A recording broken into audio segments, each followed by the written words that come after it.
This is Harrison here with HPY Audio, and today we're going to be starting a new video series which I'm titling DAWs for Dummies. This is going to be an educational video series for new producers as they find their way through the world of audio production. It can be really hard to figure out what to do once you're starting out. There are so many softwares to choose from, and all of them provide different benefits and different cons. It can be really hard to figure out what's going to be working best for you in terms of the genre that you're going to be creating music for, or even just what is going to be easiest, or if you want to challenge yourself, what is going to be the hardest to pick up. A lot of these questions aren't answered very easily online, so here I am to try show you exactly what the answers are. Now what's to come? This is going to be a 5-part video series. Episode 1, which is what you're watching right now, is going to be explaining just the simple things. What is a DAW? And I'm going to be introducing the 5 major DAWs that I'm going to be covering throughout this series. Episode 2 is going to be covering the UIs of all of these softwares, setting up your show files, recording audio, and also programming MIDI. All of these softwares are going to be vastly different in terms of all of these things, so learning the basics and learning how different it is to do all of these basic things is going to be very vital for learning your way around a lot of these softwares and choosing which one you're going to want to be using. Episode 3 is going to be covering EQ and dynamic processing, such as compression and gating.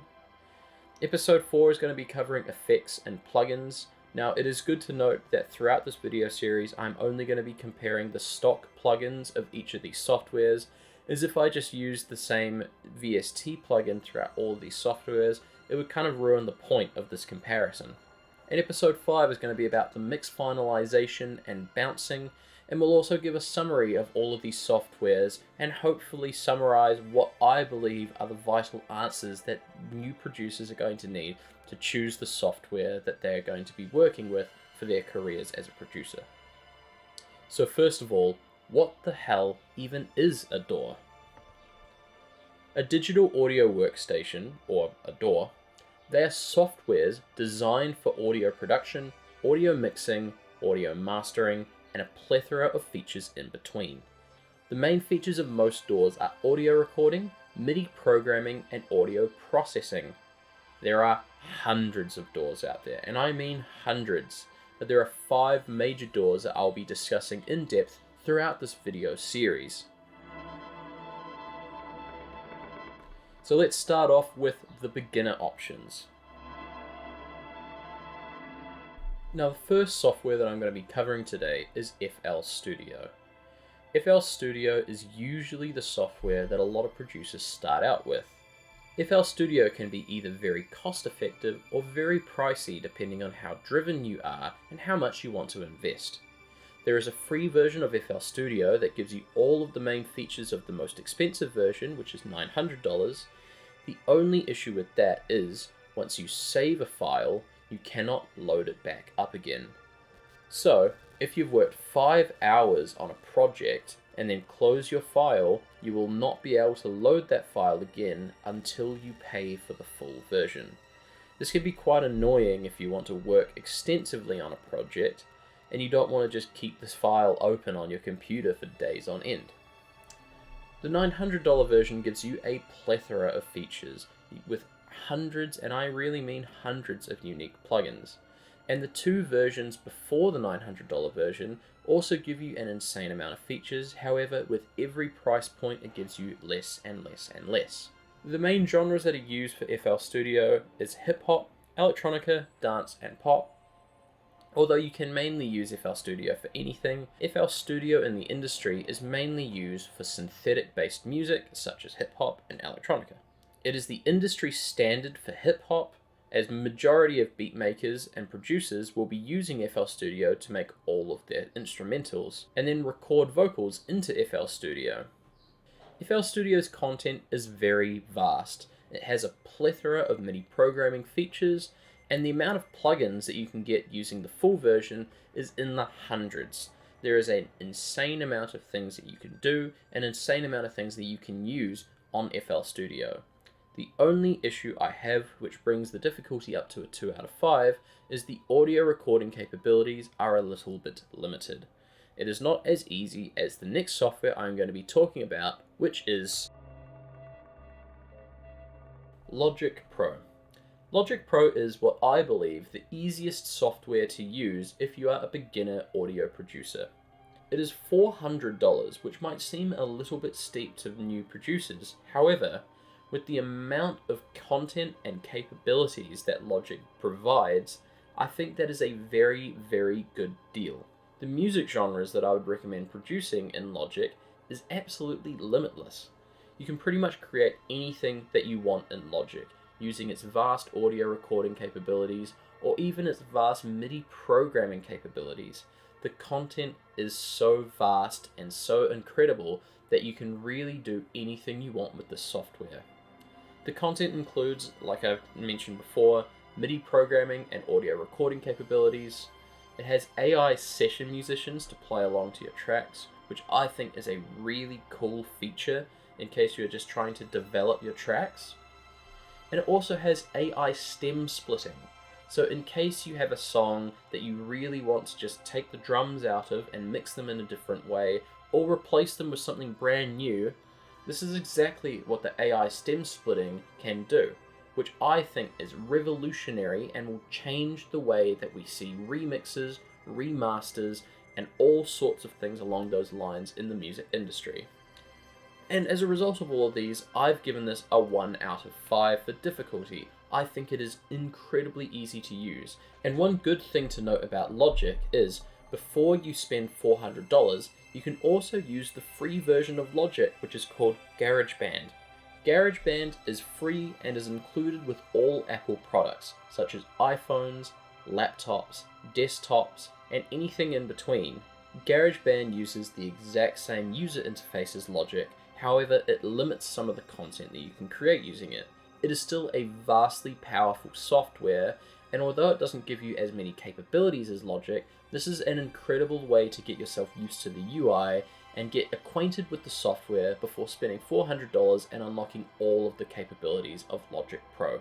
One major limitation with Logic Pro, however, is that it's an Apple software.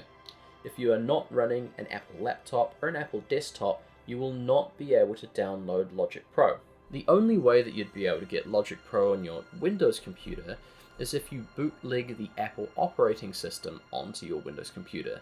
This is a very lengthy and very complicated process, and frankly, if you're a beginner, this might not be something that you'll be willing to do.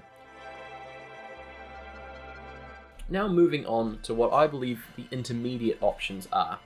Now these softwares aren't exactly for beginners, however they are very powerful and are worth learning if you are willing to step up a little bit from Logic and FL Studio.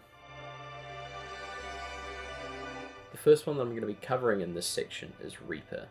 Now Reaper is by far the cheapest and most cost-effective DAW that I'm covering today at only $60. However, it has a lot more limitations than the other softwares. Now Reaper, I don't believe has any MIDI programming capabilities whatsoever. It is mainly for genres that have live instrumentation. Its audio recording capabilities are very good, however it is basically a cheaper version of Pro Tools, and Pro Tools has all of the features of this.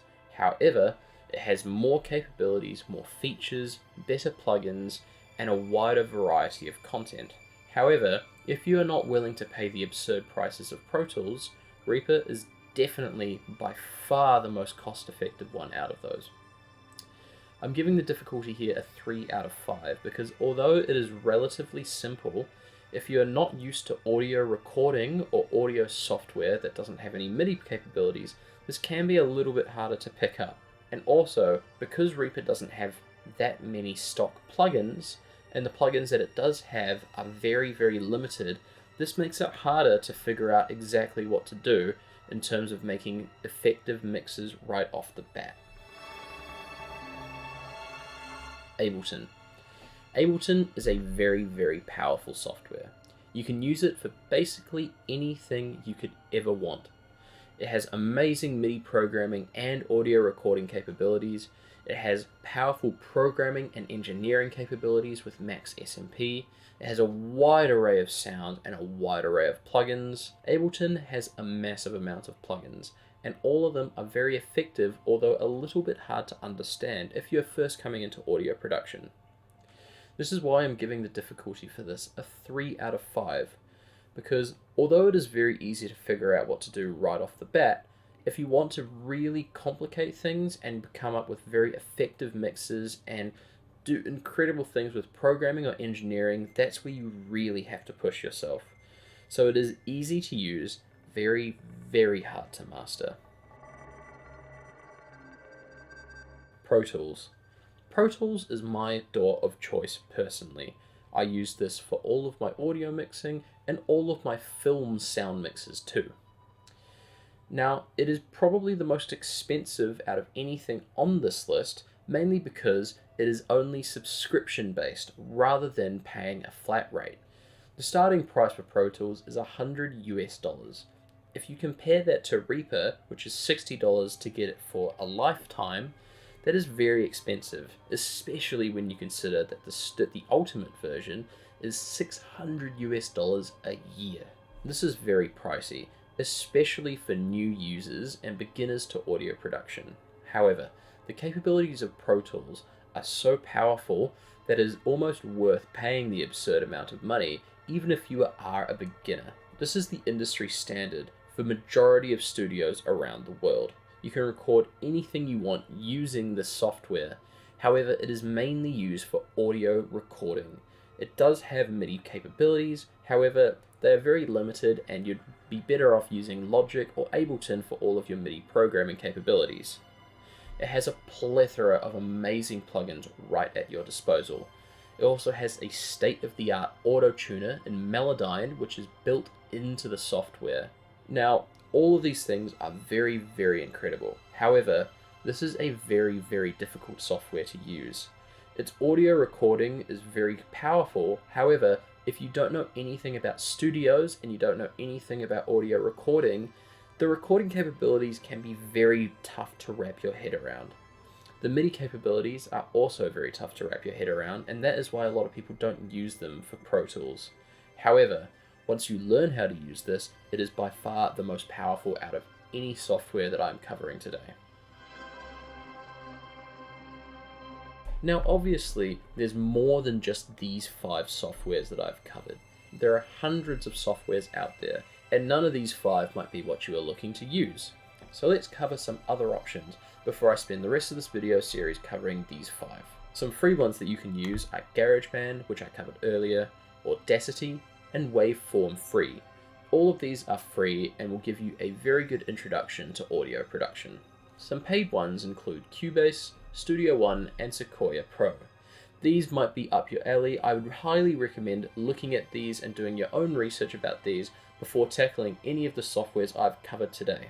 Next episode, I'll be comparing the user interfaces for all of the 5 softwares I've covered in this video. I'll also be covering how to set up your files, how to record audio, and how to program MIDI in all of these softwares to give you an accurate comparison of what is easiest and what is hardest to set up. Thank you very much for watching, and I'll see you in the next one.